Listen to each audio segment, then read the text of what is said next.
Welcome back, everybody, to Woohoo! Hoops HD, the grand finale of the Hoops HD report here for the 2020-2021 season. It's Oh all yeah, over.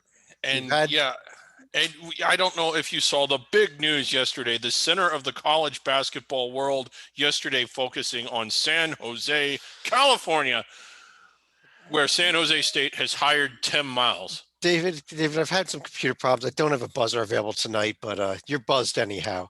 What the It is done. It's big? over.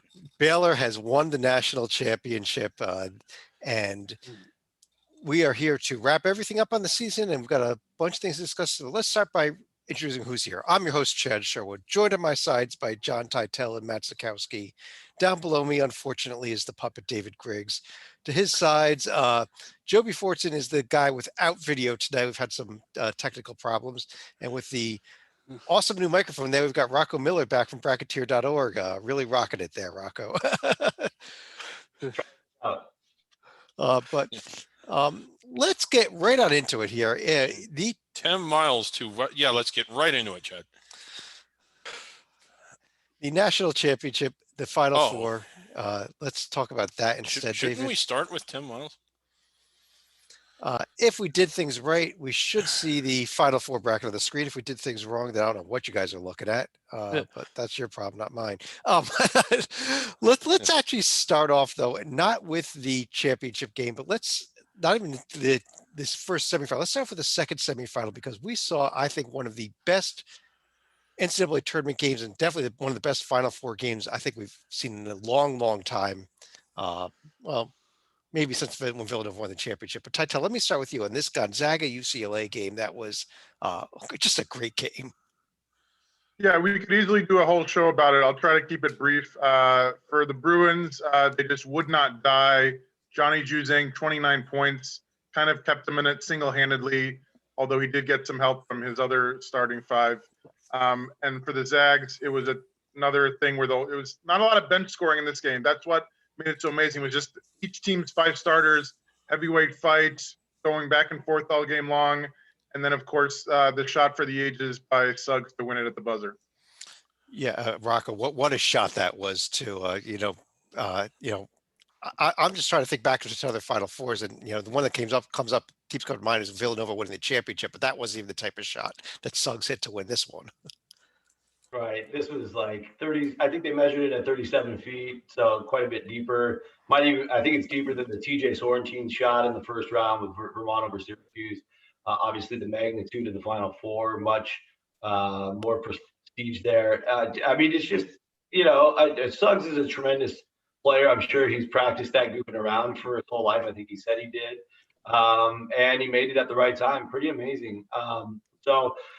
Yeah, it's just a heartbreaking way for UCLA to lose. I mean, in a lot of ways, they played that perfect game. I think in a lot of different shows this year, we talked about what it's going to take to beat Gonzaga. Almost every team in the country needed to play a perfect game to do it. UCLA actually, in a lot of ways, pulled it off. And to lose on a basically a half-court shot is just, that's just a really tough way to go down. Yeah.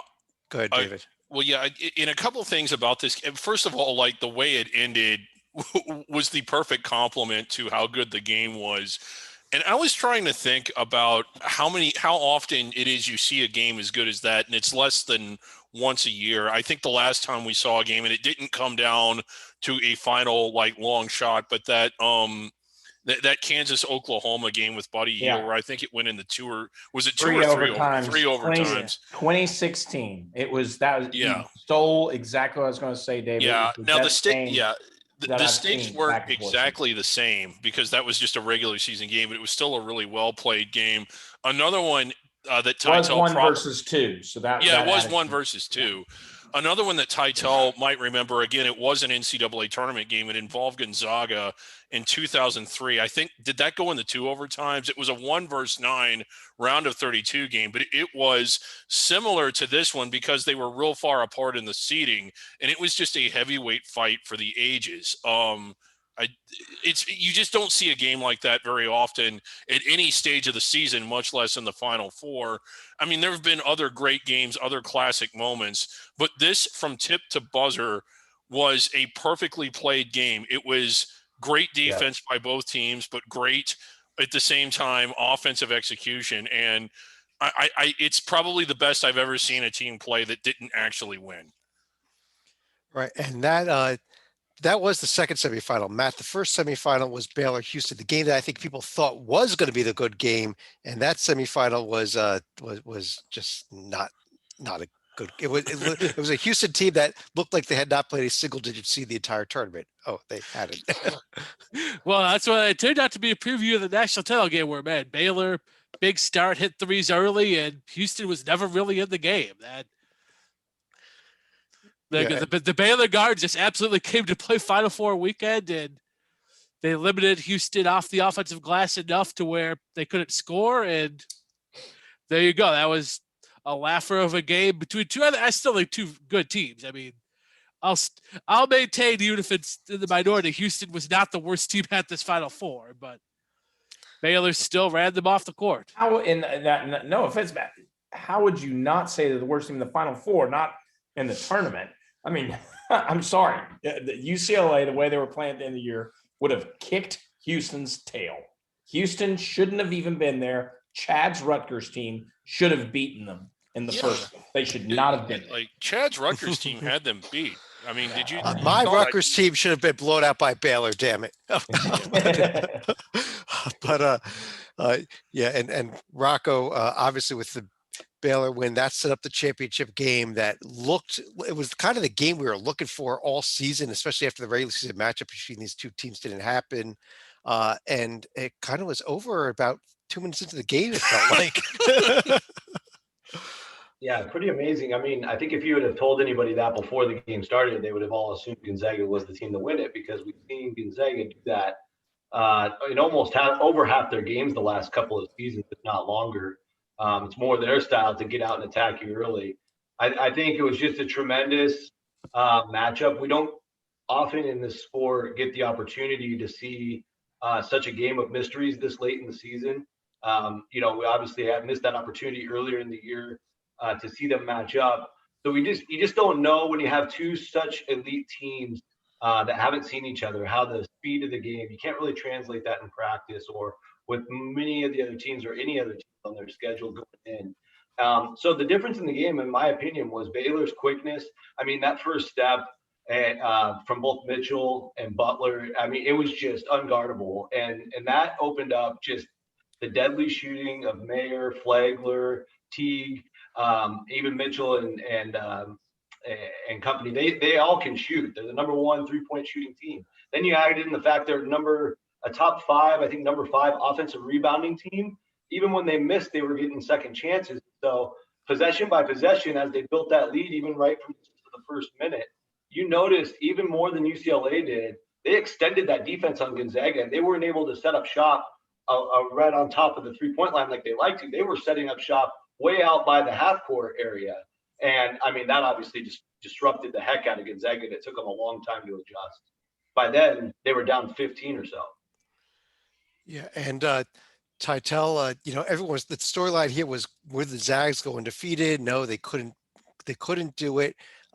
But for a COVID pause, I think this Baylor team would have been undefeated. They only lost one game, and it's a game coming right off the pause, wasn't it? They lost 2. I think they still lose in the Big 12 tournament. Okay, sorry, you're right. They did lose the Big 12 tournament, but No, Chad, I think it's a good argument. I mean, I think they also almost lost to Iowa State, so like it could have been a very different season, obviously. Right. But no, they were kind of the 1A to Baylor's 1 all season long, and no shame in losing at the Fog, and no shame in losing to a hot Oklahoma State team in the conference tournament at a neutral site. So I just wonder, like, if they had Tristan Clark healthy, he had to retire from the sport after 2 years of battling injuries, but when healthy, he was one of the best field goal shooters in the country. I think he really could have helped them go undefeated, even though I don't think we're going to see another undefeated team, although Gonzaga is literally this close. yeah, Joby, how high does this Baylor team rank for you in terms of all-time champions? I mean, this was a great team, was it not? No, they're very much near the top. The fact is, what entering the final, the drum that I was banging over and over again is, everybody wants to talk about the offense of these two teams. The fact is, they're both really good defensively. And Baylor showed that, and Gonzaga showed that while they're a good defensive team, they are not elite. I actually thought the Zags were more elite than that. They left a lot of open shooters. Yes, Baylor stretches you, but there were open shooters. Baylor just showed it. It all stems from Jared Butler. When Butler was cold, Baylor didn't struggle, but Baylor wasn't dismantling Houston, dismantling Gonzaga. And when he got hot in the arrival to the Final Four that weekend, they were not going to be beat. And then you got to see the amazing defense that I had been banging the drum on. Mitchell's the best one-on-one ball defender out there right now in the NCAA. And he showed it this weekend. It was a beautiful thing to watch, seeing them on both ends of the floor perform at such a high level. Well, David, I want to discuss with you the team that lost the championship game here, Gonzaga. And I know this has been a little bit of an issue with you, that people are saying that they've been overrated. People say they always lose in the tournament. I think you and I have different takes on this, but I want to get your thoughts on, have the Zags been overrated for the last 15 years, or are they legitimately one of the top couple teams in the entire nation? I think the latter. Now, were they overrated in the sense that they were rated number 1 when they really should have been number 2? Okay, sure. But they're within the seed line. We give ourselves credit for getting it within one of the seed line, don't we? This is what Gonzaga has done in the last 6 seasons or 7 years where we had 6 tournaments. They've been to Sweet 16s. No one else has. They've been to 4 Elite Eights in that stretch, and they've been to the national title game in 2 of the last 3 tournaments that we've had. Yeah, they lose in the tournament, but 67 teams lose in the tournament. I don't really, for people that say they've never won anything, I just don't know what to make of that. If they haven't won anything, then who the hell has? Now, yeah, they haven't won a national championship, but who else in the nation is on the kind of run that they're on, where they're going to 6 straight 16s and 4 Elite Eights in that stretch? I think that's pretty damn elite. And go ahead.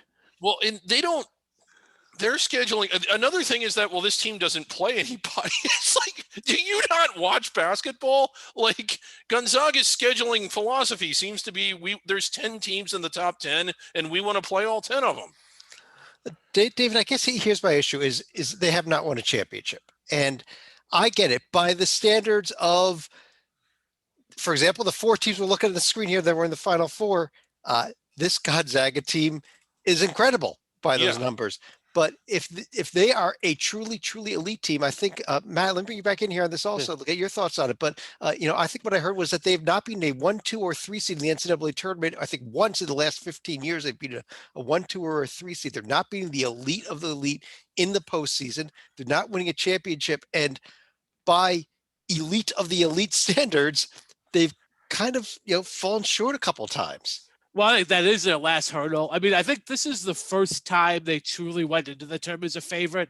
I know the year 2017 where they lost to Carolina in the title game, they were one of the favorites. I think we lost Matt. Titel, you got any thoughts on this? I didn't do that, by the way. Sure. I think, do we get it back? Go ahead, Matt. Oh, you're going to have to repeat what you said, Matt. Not because it was ingenious or anything, but because we couldn't hear what you said. Oh, sorry. Sorry about that there. No, I think, like I said, they've come. This is the first time they went into the tournament as a favorite. Like I said, I think in 2017 it was close. I think them and North Carolina were probably co-favorites that year. This is the first time they win it as a favorite. And now I think the next step is to win. And the one thing I'm thinking is they played a great schedule this year, but there wasn't a real diversity of team or nothing to where they would have seen a team like Baylor's quickness. They had Iowa, super skilled, not real athletic. Kansas, more skilled than athletic this year.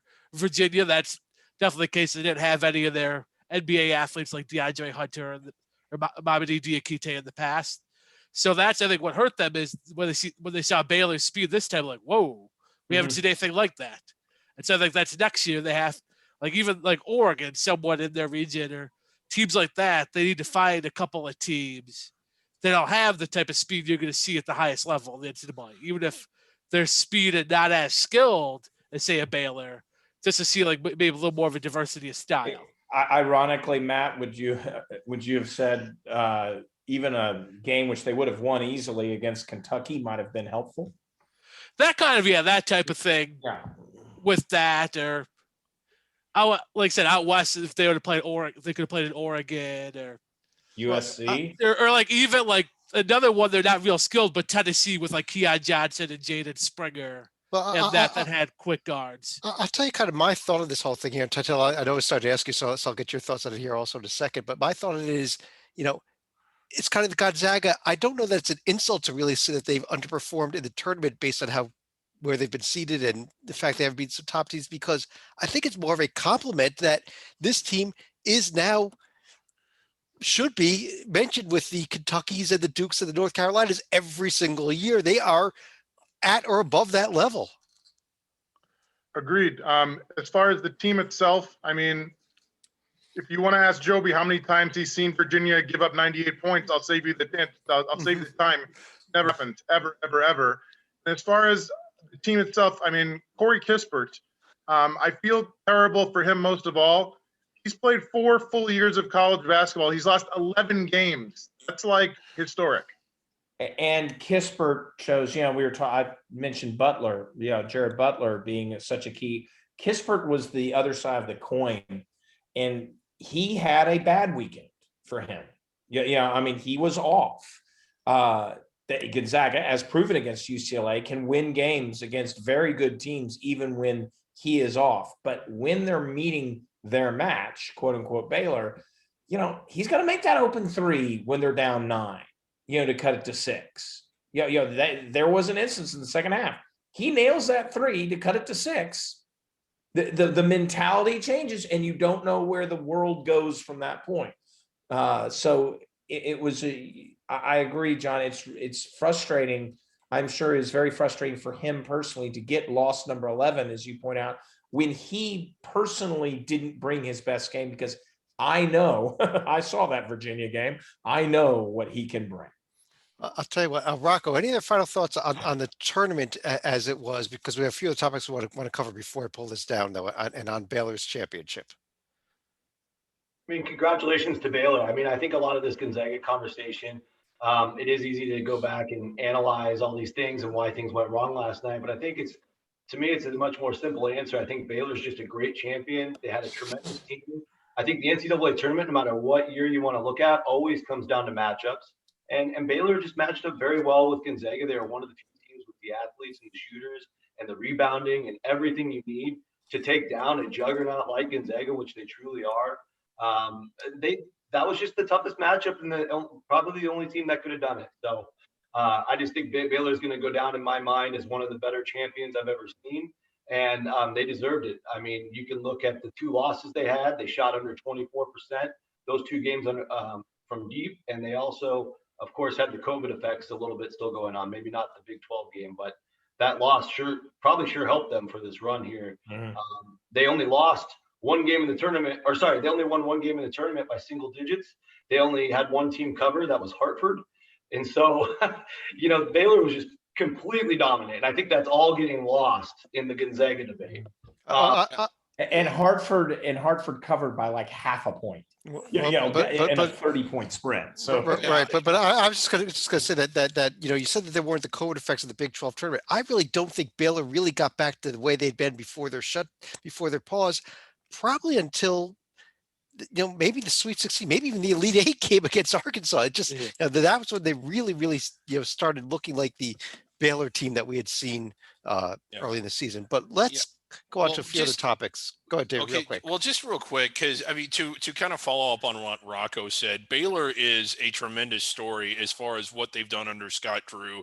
We talked about Gonzaga a lot that lost. Let's talk about Baylor that won.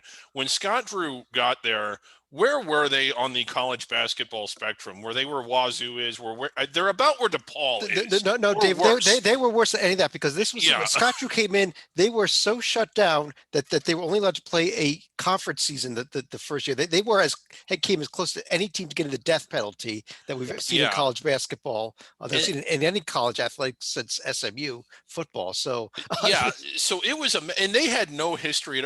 They had gone 50 years without making the tournament at all, I think, or maybe it was without winning a game. So. I think they won once in the 80s, but Okay. like no history and digging out of good lore. Like Yeah. So what he has done, if you're just new to the party, would be like going. I don't know where. Like Chad said, I would say DePaul, but they're worse than that. I hate to say it, but David, it'd be kind of like going to San Jose State and turning them into a national Yeah, powerhouse. But yeah. I really hate to say that, but let's move on to a couple other topics here. And Joby, let me start with you in this. We did see a lot, throughout this season, a lot of things different. Obviously, because of COVID, it was a rough season at times. We saw games canceled like crazy. But do you think there's anything that could come out of this in the way things happen that maybe we can carry over, whether it's more matchups getting scheduled later on in the season is supposed to be predetermined, or changing of the tournament schedule, or anything else like that? Or do you think we just move on and forget this? No. I think there were some positives that came out, most definitely. I personally, and this is my personal view, I actually liked the second weekend cadence.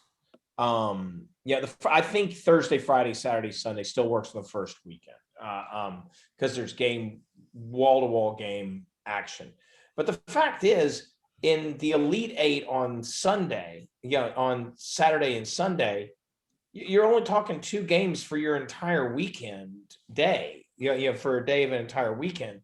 I like the quadruple header. I thought that was awesome. And you could then Monday and Tuesday, you can do a double header at night and still get the viewership. And the game ends on Tuesday. There's plenty of time till Saturday. That's the normal cadence of a week, during the regular season. So it's not like teams will be even if they were traveling, which in future years they will. I don't see that as a huge issue. So that is one thing I'd like to see remain. And I hope that they would think about it. As far as scheduling, Chad, I agree. I love the scheduling and the flexibility of scheduling. I just don't think athletic directors are going to go that way. No.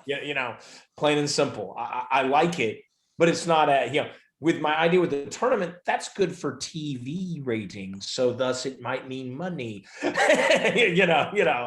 I described. Whereas the other one, it's just too complicated for athletic directors to figure out on the fly in a normal year. Yeah. Any other positives, Titel, that we take out of this season, or is it just kind of, hey, we got through it and we got a tournament, we got a champion? I'm leaning towards flush it and burn the tape and move on. But I mean, it was fun to have games on a Tuesday in March. I won't lie. Like, it was fun. As an old man on the East Coast, I wish the late games wouldn't end at midnight, but that's on me. That's not on the NCAA, I guess. Yeah, I hope they keep the standalone Sweet 16 games. Like, that's games with that much, I think, at stake. Should be played by themselves. A little insight to this. I think this will get some talk this summer. One of the things, Joby, about the Final Four, with the Elite Eight ending on a Tuesday and then the Final Four on a Saturday, one of the things you have to keep in mind is everything that's connected to the Final Four, such as the coaches convention. Probably that's the biggest one. And I think that they want those teams set at least by Monday. I could see them maybe going to a Friday, Saturday, Sunday, Monday format, because that's been talked about before. But I don't think they'll play Saturday, Sunday, Monday, Tuesday. Again, I'm just guessing. But not because of the teams or the games or anything that we actually care about. It's because of everything that's connected to the Final Four with what the NCAA does. I'll tell you, let's kind of take a look at some of the stuff that we're going to be talking about throughout the off season here moving forward. And one of the big things we always talk about every off season is coaching changes. And probably the biggest surprise of them all, Rocco, and is Roy Williams announcing his retirement. end of an era here. One of the great college basketball coaches of all times, and Rocco, he's done. Yeah, pretty abruptly too, Chad. I think he kept that one very quiet or didn't even know himself until maybe within that last 48 hours or so before he announced it. I think it was just one of those things from what I heard that it was weighing on him heavily. Obviously, a lot of changes coming this next season with so many players and roster construction being so much more, it's such a bigger workload, recruiting players from all over the country, whether they be in high school or on other college teams, just a whole different animal. And a coach in his generation was such a great historic Hall of Fame coach. You have to wonder, like, is he the first of like a couple more dominoes to fall here in the next few years? You'd have to think probably, but Roy, a guy who loves to get on the golf course, he did everything he could for North Carolina and got a championship a few years ago. So I think he felt content and was ready to make that move. Yeah, and Matt, I'll give you a shout out here. One of the other major coaching moves, what happened at Texas with Chris Beard coming in and Shaka Smart going over to your Marquette school. Yeah, that's one of weird. I think you often see a win-win for both sides. I think this is actually a win-win for both sides. Like, for a reason, not a win for Texas Tech, who did promote up Mark Adams today, but yeah, no, like actually, I like Mark Adams, and I actually gonna bring him up to a point here coming up. But yeah, that's where after 6 years it got a little stale there with Shaka. Like I don't think he was gonna get let go this offseason, but I think he would have been on a scorching hot seat going into next year, and wisely say, hey, I don't need this. There you go. You got was a top 25 top mark open. Let's go take that. I'm closer to home now. I mean, he's literally like an hour from his mom. He was born and grew up in Wisconsin, so this is more of a home base for him. And that, I think, it's funny. Had he come to Marquette in 2014, he would have had the pressure of what Buzz did at Marquette, which was really good. I mean, Sweet 16s in Elite Eight. Now he's replacing Wojo, would have been 3 tournaments in 7 years if they played one in 2020. But the last year, 13 and 14, one of the only 2 coaches in Marquette history to have multiple losing seasons while as coach. So a little easier ride for him, I think. And you saw, like, this year at Texas, he started playing more his VCU style. Maybe not quite the havoc defensively, but much faster pace. I think they were definitely in the top half in tempo for the only time he was at Texas. And I think he'll play more like that at Marquette. And in the Big East, probably a little more up-tempo conference, too, than the Big 12. Yeah, I guess. Yeah, I was going to say the other. I mean, there's a lot of coaching we could talk about. We probably talk about them during the course of the offseason of Joby. One other notable retirement, obviously, was Lon Kruger retiring in Oklahoma, and in comes Porter Moser after all that success at Loyola. Well, I think Oklahoma will not skip a beat there, but Kruger is one of those most. I truly believe he's one of the most underrated coaches of the last quarter century. He took multiple teams, throughout the term, and the Florida run, that he had, obviously. You look at, in the early 2000s, he has succeeded wherever he's gone. He's not flashy, but he built. Yeah, there's a lot of more pressure at Oklahoma than you think, because it's not like the Capel years and the Sampson years. They actually have some basketball tradition. Larry Brown, Billy Tubbs, the Billy Tubbs years with Wayman Tisdale, obviously, and so he succeeded, and he did it. He is leaving on his own terms imminently, and I think he and Roy Williams. I think the departure is very similar. I think that they both probably had fuller lives than maybe a lot of coaches do. And Oklahoma landed quite well. Porter Moser, you knew he was going to move somewhere probably this year, if not next year. And a lot of people rightfully so pointed to the Big Ten, but Oklahoma and Norman makes a lot of sense. And I think he will continue the strong performance that you've seen out of the Sooners program. I think it will just merely continue, and they will compete in the Big 12 for NCAA tournament spots and maybe in possibly even protected seeds going forward. Yeah, I mean, I think it's going to take a little time there because he plays a different style than Kruger, and it might take a little time to get some guys in. He did make a great hire bringing in KT Turner to be his top assistant. Who's got good I think connections he can get the Oklahoma team though to play defense, and that's really the heart and soul of it. I think he can, and the cupboard's not bare, so I think he'll do. I will be surprised if Oklahoma does not make the tournament next year. I'm not saying they're competing with Kansas, et cetera, for the title, but I think they have enough still in stock, and it'll be a rough off season, I think, for kids who don't want to play defense, though. But I will tell you at Titel, Coach Kruger is still going to be the NCAA. It's just going to be his son over at UNLV after Otzelberger left for Iowa State. But any other thoughts about anything, the coaching carousel that we've seen so far from you? Well, you mentioned Kruger. I'm sorry, I was asking Titel there first. Oh, sorry about that. Okay, Shaka. Mountain West is becoming like the Sons of Coaches League. We got a Patino, we got a Kruger, and we got an Odom. Unfortunately, it's Richard, Kevin, and Ryan instead of Rick, Lon, and Dave, but still not bad. And of course, we have a new coach in San Jose. The Mountain West is going to look completely different next year.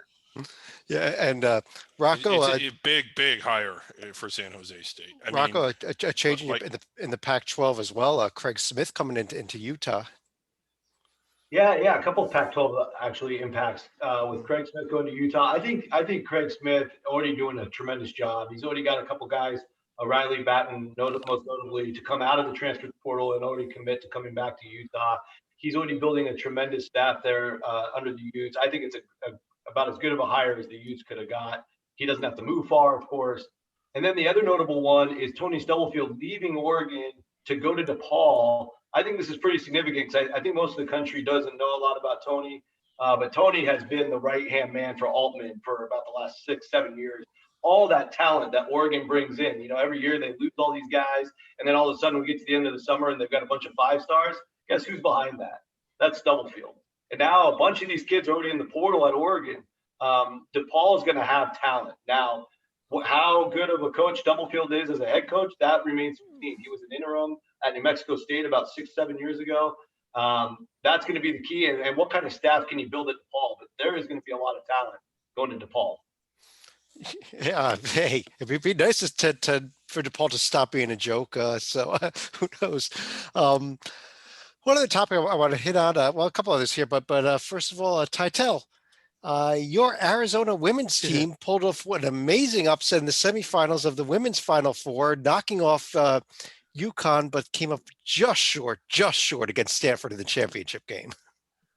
It's hard to get angry at a team that loses a national championship by a single point on a shot at the buzzer, so I won't. The Cats played out of their minds. It's amazing to think, 3 years ago, this team was a 6-win team, and then Adia Barnes gets it rolling, the alum, and then Ari Thompson gets it going for the team. Excuse me, Ari McDonald. I'm still shaken by the fact that she only shot 5 of 21 in the title game. We didn't deserve to beat Stanford. We shot 28%, but we were still there. And to be honest, had you told me that we'd ever beat UConn, I would have called you a liar. So nothing but success for the Cats. Yeah, and David, I think Gino's on the hot seat now, definitely, right? Yeah, very much so. What is it? I think it's 4 straight national semifinal losses now. I mean, that's pathetic, right? It is, and I think they've gone 11 or 12 years. What is it with no at-large bid? I mean, that is a problem. But yeah, that is the women's tournament. I guess that's all I've got in my notes here. So let me kind of run through each of you for any other thoughts you may have had on anything we discussed tonight, anything on the entire 2020-2021 season. Joby, let me start off with you. Yeah, harken back to the most fun we probably had generally was watching the late night game on Saturday. And when it happened, there are, and rightfully so when it happens, there are comparisons to Duke, Kentucky, Leitner shot. There's comparisons to Chris Jenkins, et cetera. And I think those comparisons are fair because, like those games, they weren't just the final shot. They were just great games throughout. Just fun, great games throughout. But I think Gonzaga losing in the final takes away. It does take away from the memory that a decade from now we'll be saying, oh, greatest games ever. I think it'll be a footnote. Basketball geeks like me and David remember Oklahoma, Kansas, as a great game. But the fact of the matter is, to the average basketball fan, they'll remember it for a little while, but it will fade away and people will go, oh yeah, I think I remember it, but we're still going to be talking Leitner. We're still going to be talking, Chris Jenkins. Yeah, I think because those teams went on or did win the title. Yeah, I think that's the big difference. And had Gonzaga been Baylor, that sug shot we talked about for 100 years from now. Yeah, I mean the Bobby Hurley UNLV upset, the famous Bobby Hurley UNLV. I think that's viewed differently if Duke doesn't beat Kansas 2 nights later. Yeah. Or even 92 Duke Kentucky, as great as that game was, if Duke doesn't win the national title, Duke, it might not have it was been. great game. It's Tyus Edney. Remember that? That was a great game. Yeah, Tyus Edney. But no, the average fan doesn't even know who Tyus Edney is. Matt, how about you? Any other final thoughts? Yeah, the one I'm looking at, I brought it into is Texas, man. Chris Beard, great coach, and look at his staff. Ulrich Maligi, one of the best recruiters out there, and then pulling 2 sitting head coaches from there, Chris Ogden from Texas San Antonio and Rodney Terry from Utah. Like, on paper, it doesn't look like there's any chances fails, but I had to see, one, how does Beard do without Mark Adams, the new Texas Tech coach, because he was the guy behind their great defense. And then 2, as good as man, like this looks like you can't fail on paper, but at Texas, with the institutional issues they sometimes have, could it be even too big to fail? All right. Titel, I think you got a picture here too also. Let's get off of those. Yeah, so partially stolen already, but wrap up the Baylor season for you by starting, unfortunately, on a sad note. This is Patrick Dennehy. So let me take you back to August 03, when the Baylor all-conference player, back when they were in the Mountain West, was shot and killed by his teammate Carlos Dotson. August 7th, 03, they held a memorial service for him, ironically, in the center of the college basketball universe, San Jose, California. 15 days later, Scott Drew takes the job at Baylor after coming over from Valpo. Starts off his career at Baylor in Waco with 4 straight losing seasons, and since then he's been unbelievable. 30 wins in 2012, NIT title in 2013, and now, of course, the national championship. The guy's going to get his 400th career win next year. He's only 50 years old. He's going to go from 4 straight losing seasons to the Hall of Fame probably in a decade. Unbelievable career trajectory, and I still don't know how he did it, but he's doing it. Absolutely. I just can't believe he didn't go to Indiana. It just shocked me. Rocco. Yeah, I mean, I can't help but, hang on to this season and remember how Northern Iowa, Jacksonville, and of course VCU, how their seasons just abruptly ended with no closure, just getting sent home. I'm just always going to remember. I know there's a couple of others I'm not mentioning. Duke, you could really say on. Yeah, Duke. So there you go. So that's just like, I really hope we never have to see anything like that again. That was, VCU is a team that was inside the bubble. We saw what a team that barely was inside the bubble that UCLA could do. You have to give them credit where credit is due. They could have, who knows, made a Final Four run. So there's that. But I think on the positive side, the West Coast, made a huge leap forward. Obviously, the Pac-12 had a ridiculous tournament, and all their metrics went through the roof. They finished 3rd in KenPom. But I think even more so, like the WCC was clear head and shoulders above the Mountain West. Big move. Like the depth of the league's getting better. Everybody talks about Gonzaga, but those of us that know the league, you can see the bottom starting to rise up even higher. And also, how about the Missouri Valley coming up above the Mountain West in the top 10 this year? And so looking towards next year, I think the league to really look at is the WAC. You've got, we talked about it a lot. You've got Abilene Christian, you got Sam Houston State, Stephen F. Austin, and then Lamar just hired Alvin Brooks to go along with the core already, where New Mexico State and Grand Canyon are going to be really tough. Mark Madsen's at Utah Valley. This league is going to go from just like kind of okay, we know it's either one of two teams going to the dance to like a 6 or 7 pack of really good teams. So I'm very excited for the WAC next year. And up and coming Southern Utah, not next year, the year after. That team's coming in, and they're getting rid of Chicago State. Very important move there too. Where is Chicago State landing? No, unknown as of the moment. So what you're telling me is, had they kept Chicago State, the WAC would be so good they'd be ineligible for the centenary. David, I've got 2 things. First, really quick, Tim Miles is going to be back in coaching. He's going to be at San Jose. It is the center of the college basketball universe. Tim Miles, a week or so ago, I heard he bought a Beatles album, and everybody was like, "Oh, that is huge for the Beatles." I mean, that is a really big deal for them that Tim Miles would be, giving them a boost like that. I mean, who knows? It could make them one of the more influential bands in rock history. So big deal for San Jose State. Secondly, on a more serious note, it was again, this was a really hard season. And I think that every player out there and every coach out there deserves a huge thank you from us, from all of the fans, because it's hard enough as it is under normal circumstances. This year, it was damn near impossible. I don't think that as fans, we fully understood what a lot of these players went through, not just in basketball, but in general. They couldn't see their families. Maybe they could wave from them from the court to the seats, but they couldn't see them. They didn't get to go home for holidays. They typically don't, but they couldn't see anybody. They were in this bubble. They were encased. Everywhere they went, it was constant testing.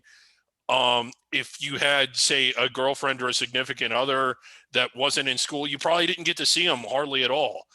Had someone asked me to do all that when I was 20 years old, I don't think I would have. I honestly don't. And as a fan of the sport, I appreciate very much that we got the season that we did. I don't care if your team won 1 game or all their games. Thank you for giving us a season, because holy cow, did we need it. It was fun doing this with you guys. It was really, I think it was frustrating for all of us going through COVID, but it was always fun to sort of have this waiting for you every morning and every night. So I appreciated that. But more than anything, this is the first time ever. I just want this buried and done. I was actually kind of excited to see the countdown clock, because next year we're going to have exempt tournaments again. It's going to feel like college basketball normally does, or at least I hope so. We'll have fans in the stands again. Kansas, Missouri's coming back. Tim Miles is coming back. A lot of what we love about the atmosphere and the environment of the season will be back. And I'm just sort of looking forward to that. Yeah, you mentioned it. If you look over there on the website, or maybe it's on the other side there, you'll see our countdown clock. It's up and running. We are counting down to the start of the next season as we record this right now. 216 days, 14 hours, and 58 minutes away from the tip-off of the 2021-2022 season, which hopefully we pray will be a season like normal and not like this past year. And this is the goal that they're all going to be going for this year right now. Now let's start talking about 2022 Final Four in New Orleans. What better party town to for a Final Four next year after what we I'll be there. I will be there. And but this season was so important. Programs got saved, especially the non-revenue sports benefited. We got the tournament in. We got a lot of the money distributed. I just hope that people take time to at least think about what the players went through to give us this season. Absolutely. But we are now moving on. Like we said, 2022 New Orleans, that is the new goal. Congrats to Baylor. But you know what? It's over. We've turned the clock. We're going on to next season. Let's find us a new champion next March and next April. But on that note, I do want to take this one final chance here to thank everybody for joining us throughout this COVID crazy year. We will be back every month during the course of the off season with at least once per month with a podcast. We'll be coming, I guess it's going to be in October. We'll start doing preseason previews for next year. There's tons of content that's going to be on the website. We've got the Olympics coming up this summer. I think, John, you've got some Olympic columns up there already. I don't know if there's any more coming up or not. We'll find out. Keep your eyes posted for some interviews. But On behalf of John Titel and Matt Sikowski up here, Joby Fortune, or at least a black box that has his name on it on my screen down below me, Rocco Miller, check him out at bracketeer.org as well, and David Griggs, his side, and everyone else that joined us here at the HoopsHD staff throughout the season. I guess who else was with us? It was Mike Cha, John Stalika. I might be forgetting somebody. I forget. Scott Schwartz, don't forget him. Yeah, for anybody else I may have forgotten. I'm Chad Sherwood. Thanks for joining us. Thanks everybody for an amazing season, and we'll be talking to you again real soon.